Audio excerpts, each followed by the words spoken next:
మిత్రులారా, ఈ సమావేశం ముఖ్యంగా రావణ్ను సమర్థించడానికో లేకపోతే రావణ్ను వ్యతిరేకించడానికో రావణ్ను విశ్లేషించడానికో ఉద్దేశించబడింది కాదు. ఆ ముఖ్య ఉద్దేశం ఏమిటంటే కొన్ని అసాధారణ పరిస్థితుల కోసం ప్రభుత్వాలు ఏర్పరచుకునే అత్యంత క్రూరమైన అసాధారణమైన చట్టాలని అటువంటి దేనికోసమైతే ఉద్దేశించారో ఆ ఉద్దేశాల కోసమే ఉపయోగించాలి తప్ప పిచ్చుక మీద బ్రహ్మాస్త్రం లాగా చట్టం చేతిలో ఉంది కదా అని చెప్పి ఎవరి మీద పడితే వాళ్ళ మీద ఉపయోగిస్తే ప్రజల్లో భాగమైనటువంటి మేధావులకి, మీడియాకు, రాజకీయ నాయకులకి, ప్రజాస్వామ్యవాదులకి, ప్రజా సంఘాలకి మాట్లాడే హక్కుని కోల్పోతారు. అది మా ముఖ్యమైనటువంటి ఆందోళన ఈ రోజున. రావణ్ మాట్లాడింది కరెక్టా తప్పా అని కాదు మేము మాట్లాడేది. మీరు యూఏపీఏ అనేది ఎందుకు ఉపయోగించారు? యూఏపీఏకి తాత ముత్తాతలు కొంతమంది ఉన్నారు. వాళ్ళు ఎవరంటే రెండో ప్రపంచ యుద్ధ కాలంలో డిఫెన్స్ ఆఫ్ ఇండియా యాక్ట్ అని ఒకటి వచ్చింది. దానికంటే ముందు మీకు గుర్తుండి చిన్నప్పుడు చదువుకుని ఉంటారు, రౌలత్ చట్టాలని వచ్చినాయి. రౌలత్ చట్టాలని వాళ్ళు 1919లోను మొదటి ప్రపంచ యుద్ధం ముగిసిన తర్వాత రౌలత్ చట్టాలని పెట్టారు. అందులో విచారణ లేకుండా సంవత్సరం పాటు 2 సంవత్సరాల పాటు ఎవరినైనా కానీ లోపలేయొచ్చు అని బ్రిటిష్ వాళ్ళు పెట్టిన చట్టం. ఆ రౌలత్ చట్టానికి వ్యతిరేకంగా మన దేశవ్యాప్తంగా ఎన్నో ఆందోళనలు జరిగినాయి. జలియన్ వాలాబాగ్ లాంటి మారణకాండ కూడా జరిగింది ఆ చట్టాలకు వ్యతిరేకంగానే. ఆ తర్వాత సైమన్ కమిషన్ 1927లో వచ్చింది. దానికి వ్యతిరేకంగా కూడా ప్రజలందరూ రోడ్ల మీదకి వచ్చారు. ఎందుకు వచ్చారు ఆ రోజునంటే సైమన్ కమిషన్ బ్రిటిష్ వాళ్ళు భారతదేశానికి, భారతీయులకి పరిపాలనలో మరిన్ని హక్కులు, మరింత పాత్ర ఇవ్వడం కోసం 1919 మాంటేగో షెల్మ్స్ఫోర్డ్ రిఫార్మ్స్ తర్వాత 10 సంవత్సరాల తర్వాత రిఫార్మ్స్ చేయడానికి భారతదేశ పరిపాలనా విధానం సంస్కరించడానికి పెట్టినటువంటి ఒక కమిటీ సైమన్ కమిషన్ అనేది. కానీ ఆ కమిటీలో భారతీయులు ఎవరూ లేరు, అందరూ ఇంగ్లీష్ వాళ్లే ఉన్నారు. మేమెవరూ లేకుండా మా గురించి, మా రిఫార్మ్స్ గురించి, మా సంస్కరణల గురించి నువ్వెలా నిర్ణయం చేస్తావు అన్న ఉద్దేశంతో దాన్ని వ్యతిరేకించాం. సైమన్ కమిషన్ కి వ్యతిరేకంగా జరిగినటువంటి పోరాటంలో లాలా లజపత్ రాయ్ అప్పట్లో ఒక ప్రముఖ నాయకులు పంజాబ్ లో, ఆయన్ని పోలీసులు పట్టుకుని కొట్టారు. కొడితే ఆయన బాగా పెద్ద దెబ్బ తగిలి హాస్పిటలైజ్ అయ్యాడు. అది చూసిన భగత్ సింగ్, అప్పట్లో యువకుడు, రక్తం మరిగిపోయి ఈ ఇంగ్లీష్ వాళ్ళు ఇంత దుర్మార్గం చేస్తారా మన మీద అని చెప్పి భగత్ సింగ్ అప్పటికే 1925లో కమ్యూనిస్ట్ పార్టీ ఆవిర్భవించింది, మీకు గుర్తుండే ఉంటుంది. 27లో సైమన్ కమిషన్, దానికి వ్యతిరేకంగా ఆందోళనలు. భగత్ సింగ్ అప్పుడు ఒక విప్లవకారుడు అయ్యాడు.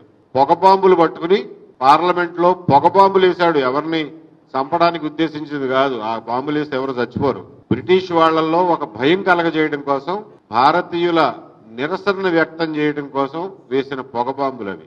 కానీ దాన్ని దేశద్రోహం కింద, అప్పటి బ్రిటిష్ పరిపాలనని కూల్చడం కోసం చేసిన దేశద్రోహ నేరం కింద భగత్ సింగ్ ని ఉరి తీశారు. అదంతా ఇవాళకి మనం భగత్ సింగ్ ని స్మరించుకుంటున్నాం. ఆ తర్వాత రెండో ప్రపంచ యుద్ధం వచ్చింది. ఆ టైంలో డిఫెన్స్ ఆఫ్ ఇండియా యాక్ట్ అని చెప్పి పెట్టారు. అది కూడా అత్యంత క్రూరమైన చట్టం. ఎవరిని పడితే వాళ్ళని లోపలేయచ్చు, ఏళ్ల తరబడి విచారణ ఉండదు. స్వాతంత్రం వచ్చిన తర్వాత మన వాళ్ళు ఆ బ్రిటిష్ వాళ్ళు పెట్టిన చట్టాలన్నింటినీ యథాతథంగా ఉంచేశారు, ఏం మార్చలా. అంటే ఆ చట్టాల మూలంగా మనం తన్నులు తిన్నామే అని చెప్పి ఆ చట్టాలను మార్చడానికి కూడా ప్రయత్నం చేయాలి, ఆ చట్టాలను తీసేయడానికి కూడా ప్రయత్నం చేయాలి. అవే చట్టాలను భారతీయుల మీద పెట్టడం మొదలెట్టారు. సరే, ఇది కాలక్రమేణా ఎమర్జెన్సీ టైంలో ఇందిరాగాంధీ గారు maintenance of internal security act, MISA చట్టం అని చెప్పి పెట్టారు, మీకు గుర్తుందే ఉంటుంది. ఆ మీసా చట్టం కింద అపోజిషన్ లీడర్స్ అందరినీ లోపల పడేశారు. అది కూడా ఒక భయంకరమైన నల్ల చట్టం. జనతా పార్టీ అధికారంలోకి వచ్చిన తర్వాత ఆ మీసా చట్టాన్ని రద్దు చేసింది. కానీ ఆ తర్వాత ఖలిస్తాన్ ఉగ్రవాదం, టెర్రరిజం, జమ్మూ కాశ్మీర్ ఉగ్రవాదం, విమానాలు హైజాక్ చేయడం, అలాగే మావోయిస్ట్ కార్యక్రమాలు పెరగడం వల్ల టాడా అని ఇంకొక చట్టం పెట్టారు. అది కూడా ఒక భయంకరమైన చట్టమే. ఆ టాడా అనే చట్టం ముఖ్యంగా నక్సలైట్ కార్యకలాపాలని అదుపు చేయడం కోసం మన దగ్గర వాడారు. పంజాబ్ లోనేమో ఖలిస్తాన్ తీవ్రవాదం కోసం వాడారు. కాశ్మీర్ లోనేమో జేఎన్కే మిలిటెన్సీ గురించి వాడారు. అది కూడా ఎంత మిస్యూజ్, దుర్వినియోగానికి పాల్పడిందంటే మేమందరం అప్పుడు పోలీసు ఆఫీసర్లుగా ఉద్యోగం చేశాం కాబట్టి చెప్తున్నాం. ఈవెన్ గ్రామంలో ఉండే ఒక చిన్న సైజు మిలిటెంట్ మీద కూడా టాడా యాక్ట్ పెట్టి లోపలికి పంపించేవాళ్ళు. వాళ్ళు పాపం నెలల తరబడి, సంవత్సరాల తరబడి జైల్లో ఉండేవాళ్ళు. పేదవాళ్ళు వాటికి బెయిల్ తెచ్చుకోవడానికి, లాయర్కి డబ్బులు కట్టడానికి కూడా డబ్బులు ఉండేవి కాదు. ఇది పెట్టరేగిపోయి ఒకనొక టైంలో పివి నరసింహారావు గారు ప్రైమ్ మినిస్టర్ గా ఉండగా టాడా మీద పెద్ద ఎత్తున ప్రజల్లో నిరసన వచ్చింది. ఇది మరీ మిస్యూజ్ అయిపోతుందండి, దీన్ని తీసేయాలి అని చెప్పి. సరే, మొత్తానికి పివి నరసింహారావు టైంలోనే దాన్ని టాడాని రద్దు చేశారు. సుప్రీంకోర్టు కూడా ఒక స్టేజ్ లో ఇది అన్కాన్స్టిట్యూషనల్ అని చెప్పి తీర్పిచ్చింది, రద్దు చేశారు. తర్వాత మళ్ళా మనకి కాందహార్ హైజాక్ జరిగింది, గుర్తుండి ఉంటుంది కదా. కాందహార్ హైజాక్ లో ఆఫ్ఘనిస్తాన్ తీసుకుపోయి చాలా మంది టెర్రరిస్టులు విడిచిపెట్టి నానా తిప్పలబడి ప్రయాణికులు వెనక్కి తెచ్చుకున్నారు. ఆ టైంలో బీజేపీ గవర్నమెంట్ లో ఉంది. అప్పుడు మళ్ళా అరే సరైనటువంటి ఉగ్రవాద నిరోధక చట్టాలు లేకపోతే బాగుండదు అని చెప్పి POTA పోటా అని చెప్పి ప్రివెన్షన్ ఆఫ్ టెర్రరిస్ట్ యాక్టివిటీస్ అని చెప్పి ఆ చట్టం తెచ్చారు. అది 2004 వరకు నడిచింది. అందులో పెద్దగా మిస్యూజ్ అయితే జరగల, నాకు తెలిసి అంత ఎక్కువ మిస్యూజ్ జరగల. అయినప్పటికీ కూడా 2004 ఎలక్షన్లలో కాంగ్రెస్ పార్టీ ఈ పోటాని మిస్యూజ్ చేస్తున్నారు, దుర్వినియోగం చేస్తున్నారు, కాబట్టి మేము వచ్చిన తర్వాత దీన్ని రద్దు చేస్తామన్నారు. 2004లో కాంగ్రెస్ ప్రభుత్వం వచ్చింది కేంద్రంలో, దాన్ని రద్దు చేసేశారు. అంటే మనకి ఏది కఠినమైనటువంటి చట్టాలు లేవు ఆ రోజున.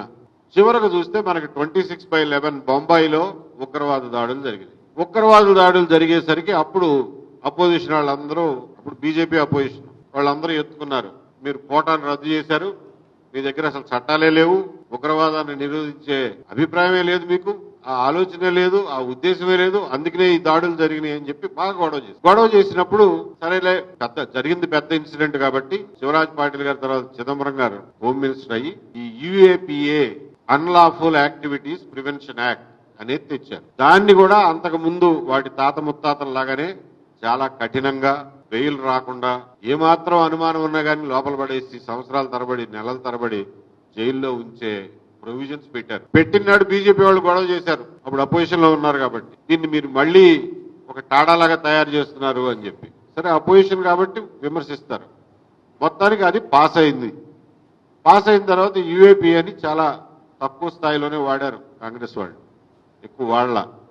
2014లో బీజేపీ గవర్నమెంట్కి వచ్చిన తర్వాత UAPAని విస్తృతంగా వాడడం మొదలెట్టింది. ఆ టైంలోనే మీకు గుర్తుంటే NIA కూడా ఫామ్ అయింది. UAPA వచ్చినప్పుడే NIA, నేషనల్ ఇన్వెస్టిగేటివ్ ఏజెన్సీ కూడా ఫామ్ అయింది, కొత్తగా పెట్టారు. 2014 నుంచి UAPA విస్తృతంగా విరివిగా వాడటం మొదలెట్టారు.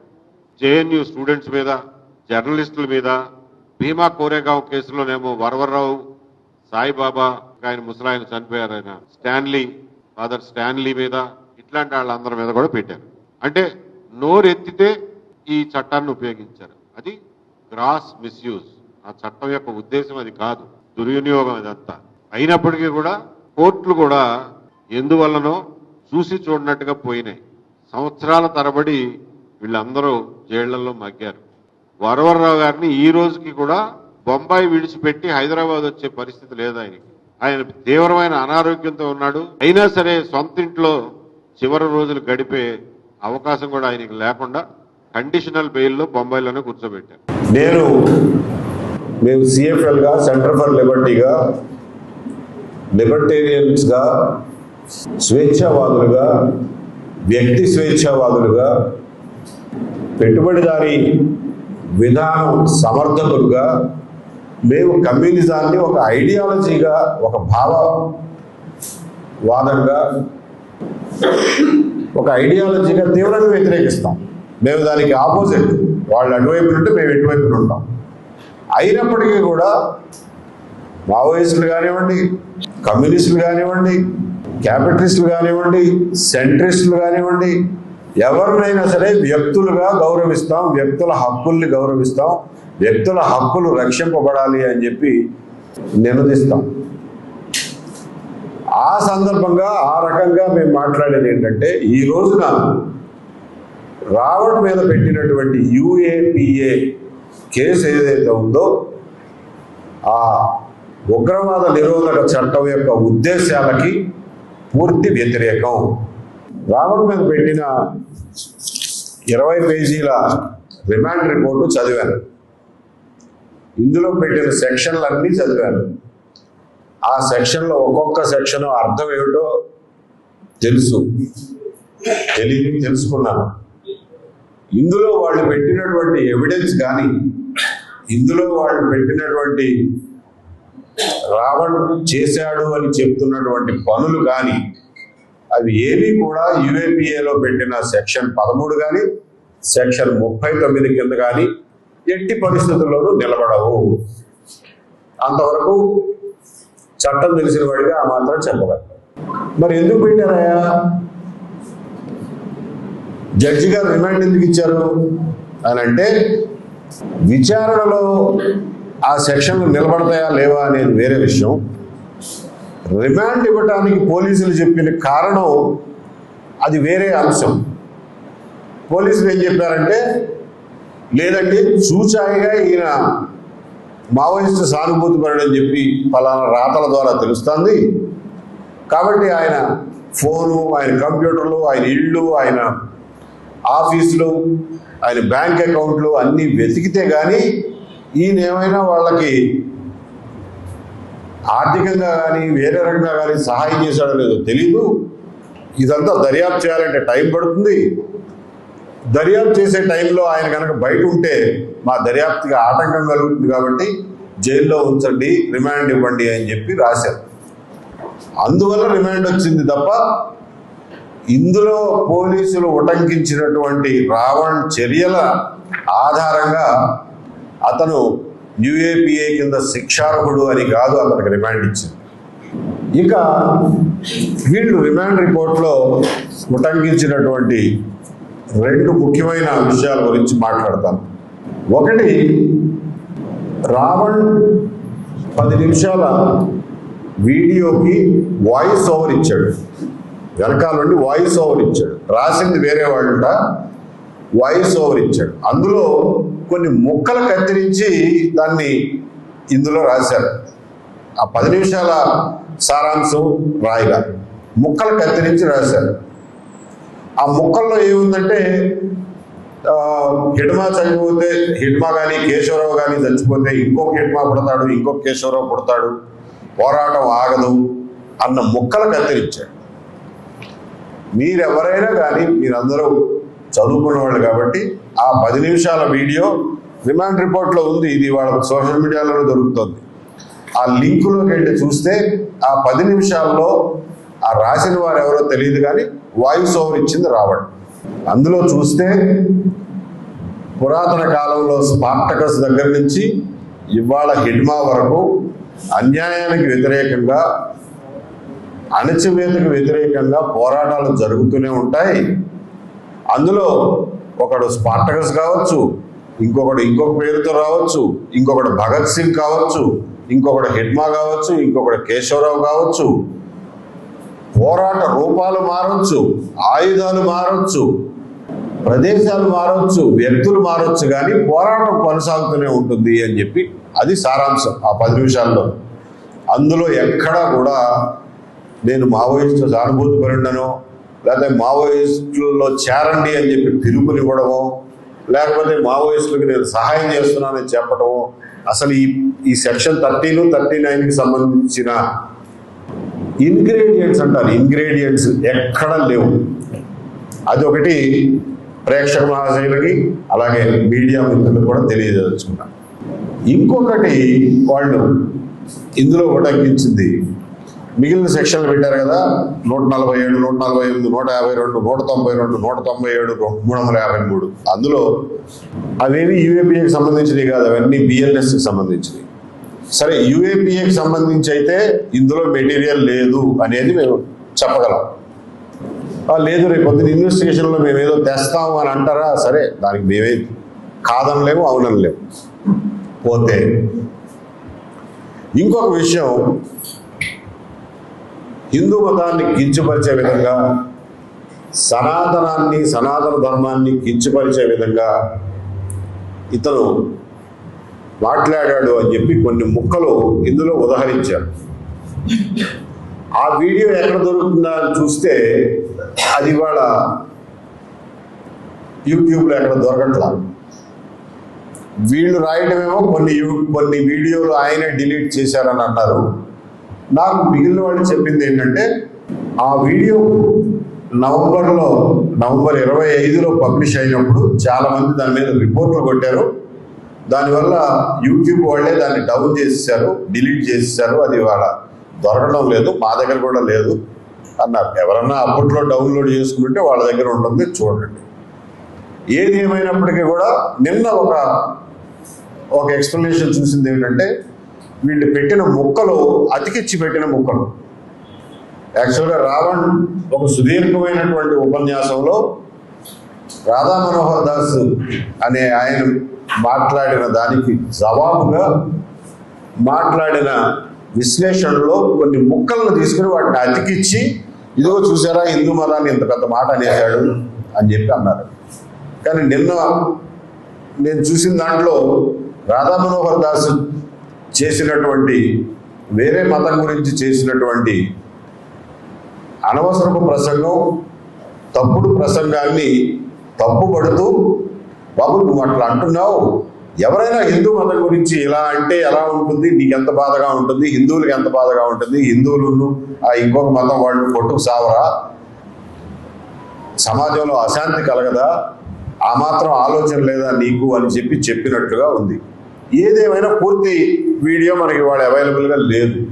ఉంటే ఎవరైనా షేర్ చేయండి, తర్వాత ప్రజలే చూసి నేర్చుకుంటారు, తెలుసుకుంటారు.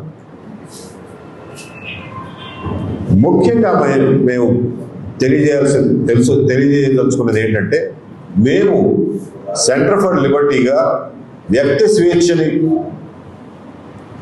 అత్యంతంగా గౌరవించే మనుషులుగా భావ ప్రకటన స్వేచ్ఛ, freedom of expression, freedom of speech కంప్లీట్గా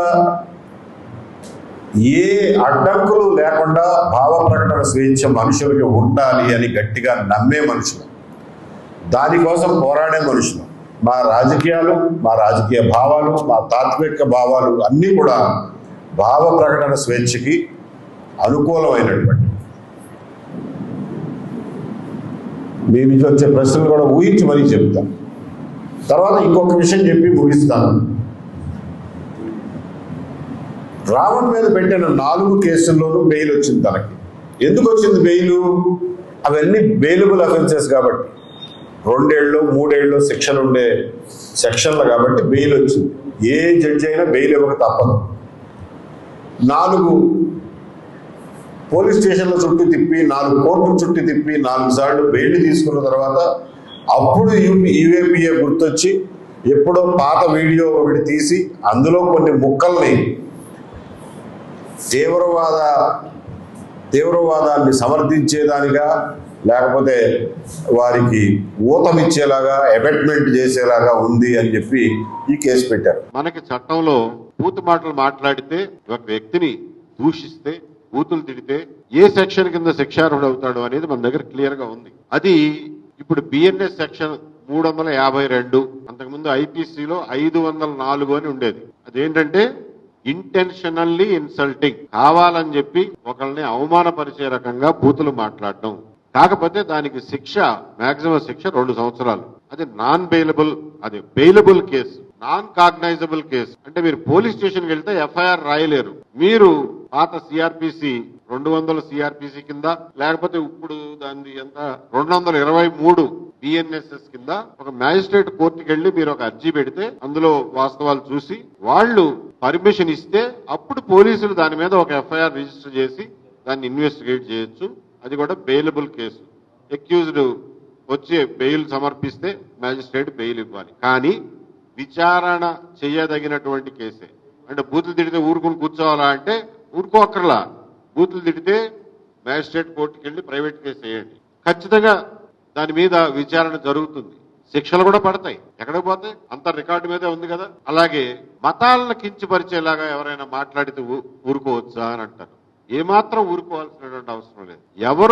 ఎవరైనా సరే మతాన్ని కించపరిచే రకంగా మాట్లాడితే దానికి కూడా క్లియర్ గా సెక్షన్ ఉంది. ఇప్పుడు బిఎన్ఎస్ లో 299, పాత ఐపీసీలో 295A అనే సెక్షన్. అది కూడా promoting insult to religion or religious beliefs with intent to outrage religious feeling. దానికి కూడా శిక్ష 3 సంవత్సరాలు. దాని కింద కేసు పెట్టండి. అలాగే మతాలను కించపరిచేలాగా ఎవరైనా మాట్లాడితే ఊరుకోవచ్చా అని అంటారు. ఏమాత్రం ఊరుకోవాల్సినటువంటి అవసరం లేదు. ఎవరైనా సరే మతాన్ని కించపరిచే రకంగా మాట్లాడితే దానికి కూడా క్లియర్ గా సెక్షన్ ఉంది. ఇప్పుడు బిఎన్ఎస్ లో 299, పాత ఐపీసీలో 295A అనే సెక్షన్. అది కూడా promoting insult to religion or religious beliefs with intent to outrage religious feeling, దానికి కూడా శిక్ష 3 సంవత్సరాలు. దాని కింద కేసు పెట్టండి. ఇంకొకటి ఉంది 196 BNS, promoting enmity between groups on grounds of religion. మరి అసలు ఈ సెక్షన్ పెట్టలా, ఎందుకు పెట్టలేదో తెలియదు. రావణ్ రిమాండ్ రిపోర్ట్ లో ఈ సెక్షన్ లేదు. మీరు చెప్పిన దాని ప్రకారం అయితే ఈ సెక్షన్ కూడా వర్తిస్తుంది. 196 ఎందుకు పెట్టలేదో నాకు తెలియదు. 197 ఇవన్నీ పెట్టారు. నేను చెప్పదలుచుకున్నది ఒకటే, నేను ఇక్కడ చట్టం మీద లెక్చర్ ఇవ్వడానికి కాదు ఈ మీటింగ్ పెట్టి. సోషల్ మీడియాలో ఖచ్చితంగా కొంతమంది ఏమో ఒక పద్ధతి ప్రకారం, కొంతమంది ఏమో పని పాట లేక కులాల మీద, మతాల మీద, ప్రాంతాల మీద ఒకళ్ళ విషయాలు జుమ్ముకుంటూ కంప్లీట్ గా టైం వేస్ట్ చేసుకుంటున్నారు. రాష్ట్రంలో ఉన్న ప్రజల యొక్క మెదళ్లని చెడగొడుతున్నారు. దానివల్ల ఎవ్వరికి వచ్చే ఉపయోగం ఏమీ లేదు. సునకానందం అంటారు దీన్ని, సునకానందం తప్ప ఏం ఉపయోగం లేదు. ఇలా ఒకళ్ళు రెచ్చగొట్టే మాటలు మాట్లాడటం, దానికి 10 మంది సమాధానం ఇవ్వటం, ఆ ఇచ్చిన సమాధానాల్లో మళ్ళా ఒకడు బూతులు మాట్లాడటం, వాడి మీద ఇంకొక 10 మంది పడిపోవటం, ఇది పనిలేని పనికి మాలినోళ్ళు చేస్తున్నారు. అలాగే కొన్ని రాజకీయ పార్టీలు కూడా వీటిని ప్రోత్సహిస్తున్నాయి, ఫైనాన్స్ చేస్తున్నాయి.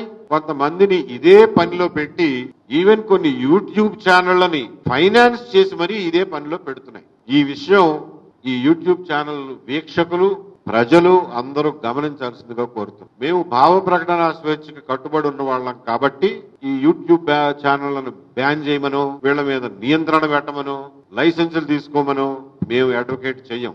ఎవడి ఇష్టం వచ్చింది వాడిని చేసుకొనియండి. కానీ వినేవాడు లేకపోతే, ప్రేక్షకుడు లేకపోతే ఏ యూట్యూబ్ ఛానల్ నడవదు. ఎంత డబ్బులు ఇచ్చినా అది వృధా ప్రయాస, గంగలో పోసినట్టే. కాబట్టి ప్రేక్షకుల విజ్ఞత, ప్రజల విజ్ఞత మీద దీన్ని వదిలేస్తున్నాం. ప్రజలు చాలా జాగ్రత్తగా విజ్ఞతతో ఆలోచించి ఏ చర్చల వల్ల సమాజం బాగుపడుతుంది, సమాజానికి ఉపయోగం, సమాజానికి అవసరం అనేది గమనించుకోండి తప్ప ఏది పడితే అది, ఏ విషయాన్ని పడితే మీద ఆ విషయం మీద రోజుల తరబడి సోషల్ మీడియాని కలుషితం చేయొద్దని చెప్పి ప్రజలందరికీ విజ్ఞప్తి చేస్తున్నాను. సరే, ఈ బ్రతుకు తెరువు కోసం ఏదో పొలిటికల్ పార్టీల ఫైనాన్సింగ్, ఫండింగ్ తో నడిచే యూట్యూబ్ ఛానల్ వాళ్ళ పిల్లల బ్రతుకు తెరువు కోసం వాళ్ళు ఏదైనా చేసుకుంటుంటే దాన్ని నేనేం ఆపలేను. ప్రభుత్వాన్ని ఆపమని కూడా చెప్పను. ఎందుకంటే అది భావ ప్రకటన స్వేచ్ఛలో భాగం. ప్రభుత్వాన్ని ఆపమంటే వాళ్ళు ఫైనాన్స్ చేసే వాటిని నడవనిస్తారు, అపోజిషన్ ఫైనాన్స్ చేసే వాటిని మూసేస్తారు, న్యూట్రల్ గా నిజంగా మాట్లాడే వాళ్ళందరినీ కూడా మూసేస్తారు. కాబట్టి అటువంటి తప్పుడు అధికారాలు గవర్నమెంట్కి ఇమ్మని మేమైతే చెప్పం. కానీ ప్రేక్షకులు దయచేసి విజ్ఞత పాటించమని చెప్పి కోరుతున్నాం. అట్లా అని చెప్పి మతాల గురించి, కులాలు, మతాలు ఇవన్నీ వ్యక్తిగతాలు, ఎవరికైనా సరే వ్యక్తిగతం. సమాజానికి, సామాజిక కార్యకలాపాలకి దానికి సంబంధం లేదు అని మేము గట్టిగా నమ్ముతాం. మతాల గురించి చర్చించకూడదా? మేము భావ ప్రకటన స్వేచ్ఛ సమర్థించేవాళ్ళం కాబట్టి మతాల గురించి కూడా మాట్లాడండి, సంస్కారవంతంగా చర్చించండి. ఎవరి మతంలో ఏ మార్పులు తెచ్చుకోవాలో, ఏ రకమైనటువంటి సంస్కరణలు తెచ్చుకోవాలో చర్చించండి, తప్పేమీ లేదు. అరే బాబు, పెళ్ళిళ్ళకి ఇంత ఖర్చు పెడుతున్నావు, ఎందుకు పెడుతున్నావు, ఇన్ని కార్యక్రమాలు ఏంటి, ఇన్ని ఫంక్షన్లు ఏంటి, ఎందుకు ఇంత ఖర్చు అనేది చర్చించుకోండి. అది మతానికి సంబంధించిందే, మన సంప్రదాయానికి సంబంధించిందే, మన సంస్కృతికి సంబంధించిందే, మన అలవాట్లకు సంబంధించిందే. చర్చించుకుంటే తప్పేమీ లేదు. ఏ సంస్కరణ లేకుండా హిందూ మతం ఇక్కడ దాకా వచ్చిందా? అసలు మతం గురించి, మతంలో ఉన్న మంచి చెడుల గురించి చర్చించకూడదు, చర్చిస్తే తప్పు, నువ్వెవడో మాట్లాడడానికి అని అంటే ఈశ్వరచంద్ర విద్యాసాగర్ దగ్గర నుంచి, రామకృష్ణ పరమహంస దగ్గర నుంచి, వివేకానందుడి దగ్గర నుంచి, గురజాడ అప్పారావు దగ్గర నుంచి, కందుకూరి వీరేశలింగం దగ్గర నుంచి, నార్ల వెంకటేశ్వరరావు దగ్గర నుంచి, రంగనాయకమ్మ దగ్గర నుంచి, త్రిపురనేని రామస్వామి చౌదరి దగ్గర నుంచి, వీళ్ళందరూ నోళ్లు మూయించితే మనం ఇక్కడ వరకు వచ్చేవాళ్ళమా? ఈ మాత్రమైనా సంస్కరించబడే వాళ్ళమా? బాల్య వివాహాలని, సతీ సహగమనాలని దాటుకుని ఇక్కడ దాకా వచ్చేవాళ్ళమా? మా మతం గురించి నువ్వెవడో మాట్లాడడానికి, మా మతాన్ని విమర్శిస్తే సనాతనం డామ్ డూమ్ అని అంటే అవన్నీ ఆగేవా? ఆ దురాచారాలన్నీ ఆగేవా? ఎవరి మీద పెడతావు యూఏపీఏ? నక్సలైట్లే నిజమైన దేశభక్తులు అన్న వాళ్ళ మీద యూఏపీఏ పెడతావా? చేగువేరా బొమ్మని ఆటోల వెనకాల, టీ షర్ట్ల మీద, క్యాప్ల మీద పెట్టుకునే వాళ్ళ మీద యూఏపీఏ పెడతావా? రామాయణ కల్పవృక్షం రాసిన విశ్వనాథ సత్యనారాయణ మీద పెడతావా? రామాయణ విశ్వవృక్షం రాసిన రంగనాయకం మీద పెడతావా? బాంబును చూసి బెంబేలు పెడితే అది ఎప్పుడు నీ గుండెల్లోనే పేలుతుందిరా అన్న అలిశెట్టి ప్రభాకర్ మీద యూఏపీ పెడతావా? నక్సలైట్లకు వెసులుబాటు కలిగిస్తావు అని చెప్పి వాళ్ళ మీద ఉన్న నిషేధాన్ని తొలగించిన చెన్నారెడ్డి మీద పెడతావా? నక్సలైట్లు చర్చలకు ఆహ్వానిస్తున్నావు అని చెప్పి 2004లో ఎలక్షన్ ప్రామిస్ చేసి చర్చలకు ఆహ్వానించి సీజ్ ఫైర్ చేసి వాళ్ళతో కొన్ని రోజులు వాళ్ళకు కొంత వెసులుబాటు ఇచ్చినటువంటి వైఎస్ రాజశేఖర రెడ్డి గారి మీద యూఏపీఏ పెడతావా? మళ్ళా తిరిగి వాళ్ళ మీద నిషేధం విధించినటువంటి అదే రాజశేఖర రెడ్డి గారి మీద పెడతావా? ఎంతమంది మీద పెడతావు నువ్వు యూఏపీఏకి? నక్సలైట్ల గురించి మాట్లాడితేనే యూఏపీఏ కేసు పెడతావా? కాబట్టి శంభుక వధ రాసినటువంటి త్రిపురనేని రామస్వామి మీద పెడతావా? సీత జోస్యం నరకంలో హరిశ్చంద్రుడు రాసిన నార్ల వెంకటేశ్వరరావు మీద పెడతావా? దేవాలయాల మీద బూతు బొమ్మలు ఎందుకు అని రాసిన తాపీ ధర్మారావు మీద పెడతావా ఇవాళ యూఏపీఏ కేసు? ఏ సంస్కర్తల మీద పెడతావు? ఎవడో మాట్లాడకపోతే ఎలా సంస్కరించబడతాం? ఏ మతమైనా, ఏ ధర్మమైనా, ఏ ఆచారమైనా, ఏ సంప్రదాయమైనా, ఏ దుర్మార్గమైనా ఎలా సంస్కరించబడుతుంది? చర్చ లేకుండా ఎలా సంస్కరించబడుతుంది? కాబట్టి చర్చ జరగాలి, ఆరోగ్యవంతమైనటువంటి వాతావరణంలో జరగాలి. నేను చెప్పినటువంటి ఈ సంస్కరణవాదులు ఎవ్వరూ ఇటువంటి బండబూతులు తిట్టుకోలేదే, ఇటువంటి తప్పుడు మాటలు మాట్లాడలేదే, ఇలా కులాల పరంగా మతాల పరంగా మాట్లాడలేదే. వాళ్లకున్న సంస్కారం ఏమైపోయింది ఈ రోజున? ప్రపంచంలోనూ ఎన్నో విశిష్టతలు ఉన్నటువంటి తెలుగు భాష ఈ రోజున బూతులకు ఎందుకు పరిమితం అవుతోంది? ఎక్కడ ఏ భాషలోనూ, ఏ భారతీయ భాషలోనూ లేని ఛందోబద్ధమైనటువంటి పద్యం కేవలం తెలుగు భాషలో ఉంది. అష్టావధానం, శతావధానం కేవలం తెలుగు భాషలో ఉంది. ఇన్ని విశిష్టతలు ఉన్న తెలుగు భాషలో ఉన్న తీయదనాన్ని మర్చిపోయి, సంస్కారవంతమైనటువంటి భాష మర్చిపోయి, ఒక్కొక్కళ్ళు లకారాలకి నువ్వంతంటే నువ్వింత అని చెప్పి, నువ్వు లంగంటే నువ్వు దొంగ అని చెప్పి ఇటువంటి భాష మాట్లాడి ఏమైపోయింది? ఎక్కడికి పోతున్నాం? దీన్ని సంస్కరించుకోవాల్సినటువంటి అవసరం ఉంది. ఇది సంస్కరించబడాలంటే చర్చ జరగాలి. రావణ్ తప్పు చేస్తే రావణ్ ఇది నువ్వు తప్పు చేశావు, ఈ లైన్ దాటావు అని చెప్పగలగాలి. అంతే తప్ప యూఏపీఏ కేసులు పెట్టి చర్చని, ఆలోచనల్ని, మేధస్సుని, మాటని భయభ్రాంతులకు గురి చేయటం ఈ రాష్ట్రానికి మంచిది కాదు, మన సమాజానికి హితవు కాదు. కాబట్టి ఇటువంటి దుర్వినియోగాలని ఆపు చేయండి అని చెప్పి సవినయంగా ఈ ప్రభుత్వానికి మనవి చేస్తూ, ఇలాగే గనక యూఏపీఏ దుర్వినియోగం ముందు జరిగితే తీవ్రమైనటువంటి ప్రజా ప్రతిఘటన కూడా ఎదురవుతుంది. రంగనాయకమ్మ గారిని అకారణంగా అర్ధరాత్రి పోలీస్ స్టేషన్కి పిలిస్తే ఎలా అయితే నిరసించామో, నినదించామో, ప్రతిఘటించామో, పోరాడామో, అటువంటి పోరాటాలే మళ్ళీ మీరు కూడా చూడాల్సి ఉంటుంది. కాబట్టి అక్కడ దాకా తెచ్చుకోవద్దు అని చెప్పి విజ్ఞప్తి చేస్తున్నాం. మీడియా మిత్రులు అందరూ కూడా ఈ విషయంలో మీ వృత్తి ధర్మాన్ని, మీ బాధ్యతల్ని ఎరిగి మరి సరైనటువంటి మార్గదర్శనం చేయండి. మీడియాకు కూడా సరైనటువంటి దారిలో మీడియాను నడిపించండి అని చెప్పి తెలియజేస్తున్నాం. Questions are welcome. బూతులు తిడితే చెప్పాను కదా, మేజిస్ట్రేట్ దగ్గరికి వెళ్ళాలి, ఫైల్ చేయాలి, ఆయన పర్మిషన్ ఇస్తేనే పోలీసులు ఇన్వెస్టిగేట్ చేస్తారు. మహా అయితే 2 ఏళ్ల జైలు శిక్ష పడుతుంది. కానీ కేసే కదా, వాడు బతికున్న నాళ్ళు ఉంటుంది కదా కేసు వాడి మీద. ఓపిక పట్టండి. మనం ఒక ఆధునిక ఆంధ్రప్రదేశ్ని నిర్మించుకోవడానికి కూర్చున్నామా, ఒక ఆఫ్ఘనిస్తాన్ని నిర్మించుకోవడానికి కూర్చున్నామా? లెటస్ ముందు దాన్ని డిసైడ్ చేసుకుందాం రండి. ఒక ఆధునిక ఆంధ్రప్రదేశ్ అనేది చట్టాల మీద ఆధారపడి, చట్టబద్ధ పాలన మీద ఆధారపడి నిర్మితం అవుతుందా, లేకపోతే ఎమోషన్స్ మీద, మన ట్రైబల్ ఇన్స్టింక్ట్స్ మీద, ప్రైమోర్డియల్ ఇన్స్టింక్ట్స్ మీద వాడు ఆయన అన్నాడా పదండి పడదాం, చంపేద్దాం అనేటటువంటి భావావేశాల మీద మీకు ఒక మంచి సమాజం నిర్మితం అవుతుంది. ఆధునిక సమాజంలో బతకాలంటే కొన్ని ఇబ్బందులను కూడా ఎదురు చూడాలి. ఆధునిక సమాజంలో బతకాలంటే ట్రాఫిక్ సమస్యల్ని ఎదుర్కోవాలి. ట్రాఫిక్ లేకుండా ఉండే ప్రపంచం ఎలా అయితే ఉండదో, ఎవరు ఏ తప్పు చేయకుండా, మన ఎవడు ఏ మాట అనకుండా ఉండే సమాజం ఉండదు. అందులో ఉన్న వెసులుబాట్లను ఉపయోగించుకుంటూ, చట్టాన్ని ఉపయోగించుకుంటూ బతకడం నేర్చుకోవాలి. డిఫమేషన్ కేసు చాలా రోజులు పడుతుంది కాబట్టి నేను అసలు కేసే వేయనంటే ఎట్లా? వేయండి కేసు, ఇప్పుడు తిరుగుతాడు. నేను 2000 సంవత్సరంలో ఒక డిఫమేషన్ కేసు వేస్తే వాళ్ళు గింగరాలు తిరిగారు. 2008వ సంవత్సరం వచ్చేసరికి ఎవరి ద్వారానో కేసు నడుస్తూనే ఉంది. నేనేం కోర్టుకు పోవటంలా, కానీ అది వాళ్ళ మెడ మీద కత్తిలాగా వేలాడుతూనే ఉంది. అప్పటికి ఆయన రాజశేఖర రెడ్డి గారి గవర్నమెంట్ లో కేబినెట్ మినిస్టర్, ఆయన ఎవరి ద్వారానో రాయబారం పంపించి బాబు తప్పు అయిపోయింది, నేను చేసింది క్షమాపణ కోరుకుంటాను, ఆయన్ని కేసు విత్డ్రా చేసుకోమని అని చెప్పి నా దగ్గరికి రాయబారం పంపించి, పేర్లు చెప్పను కానీ పంపిస్తే అన్కండిషనల్ గా బేషరతుగా క్షమాపణ రాసి ఎఫిడవిట్ వేయమనండి కోర్టులో, అప్పుడు కేసు విత్డ్రా చేసుకుంటానన్నా.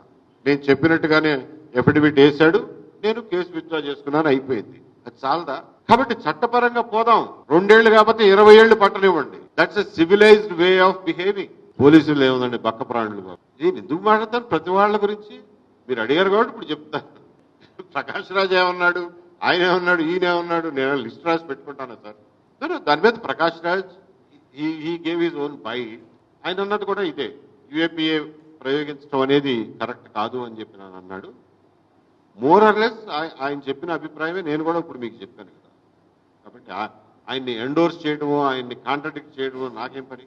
మీరు పీటీఐ అంటే దేశవ్యాప్త సంస్థ, మీకు ఆయన ఎక్కడ పెడితే అక్కడ దొరుకుతాడు. ఎక్కడో బెంగళూరులోనో ఢిల్లీలోనో ఎక్కడొచ్చాడో దొరుకుతాడు. దొరికినప్పుడు అడగండి ఆయన్నే. నేను ఎందుకు చెప్తాను ప్రకాష్ రాజ్ తరఫున సమాధానం.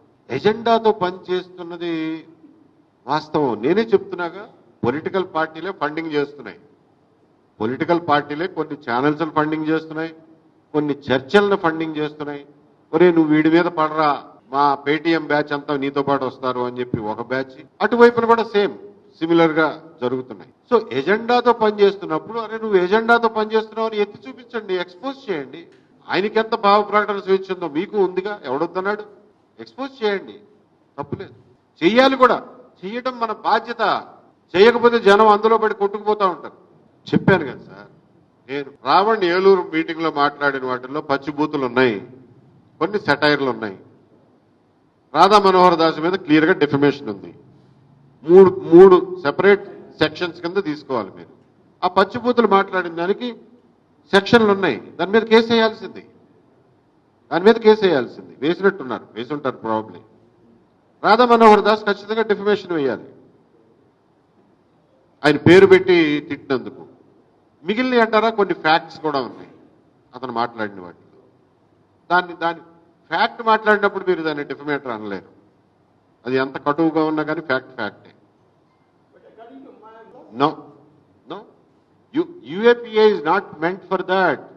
రాధా మనోహర్ దాస్ మాట్లాడిన దానికి ఈ బుట్ట సెక్షన్లు చాలు, రావణ్ మాట్లాడిన వాటికి కూడా ఈ బుట్ట సెక్షన్లు చాలు. అసలు ముందు మీరు ఆ సెక్షన్లు వాడితే వాళ్ళు రెండోసారి సరి చేసుకుంటారు. ఎవ్వరో ఏమీ మాట్లాడకుండా కూర్చుని ఒకేసారి వెళ్ళి మీద పడిపోయి కొట్టేద్దామంటే ఎట్లా? అది మంచి సమాజం కాదు. It's not good for us. Any other questions brothers? Thank you very much. మీ భావ ప్రకటన స్వేచ్ఛ, మీడియా స్వేచ్ఛకి మేము పూర్తి స్థాయిలో మద్దతుదారులం. కాబట్టి మీరు కూడా సెల్ఫ్ కంట్రోల్ ఎలా చేసుకోవాలో అనేది మీలో మీరు ఆలోచించుకుని చేసుకోండి.